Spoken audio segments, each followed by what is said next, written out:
At Silverbrook Estate, the truth was no longer as hidden as Ella believed. That same night, as Ella completed another quiet exchange with Honorable Desmond, a young man returning from his night walk saw everything. He could not clearly recognize the older bald man standing under the streetlight, but he recognized Ella instantly. Her long black braids, her oversized orange t-shirt, the way she walked quickly when nervous. He froze in the shadows. He watched as the baby changed hands. He watched as Ella received a black briefcase.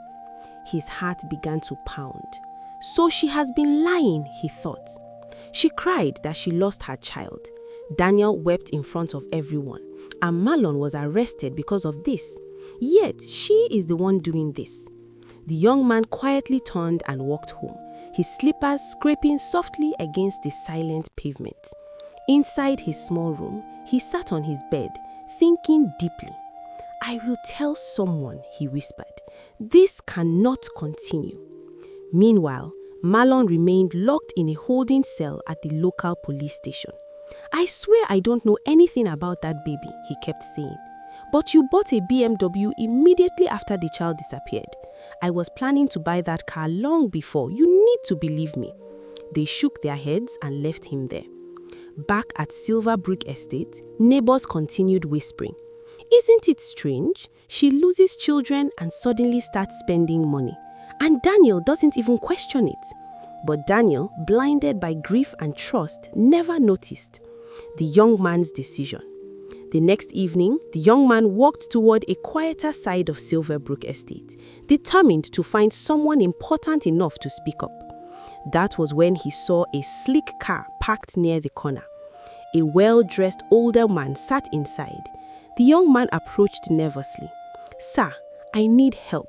I saw a woman give a child to a man in this estate, but she claims the baby was lost and an innocent man has been arrested." The man inside the car looked at him calmly.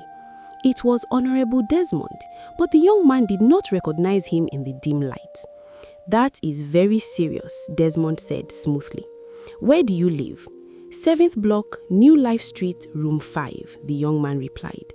Desmond slowly reached into his robe and brought out some money. "For bringing this information, I will handle it," he said with a faint smile. Relieved, the young man thanked him and walked away into the night. Desmond watched him disappear. Then his smile faded. He brought out his phone. "I need you to handle a problem," he said coldly.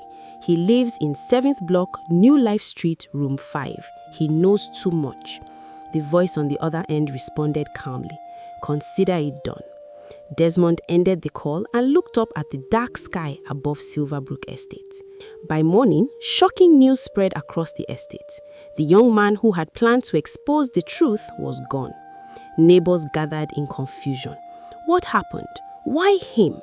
And inside her home, Ella continued as if nothing had changed. But the air in Silverbrook Estate had shifted. Something darker was unfolding. And soon, the truth would demand to be seen. To be continued.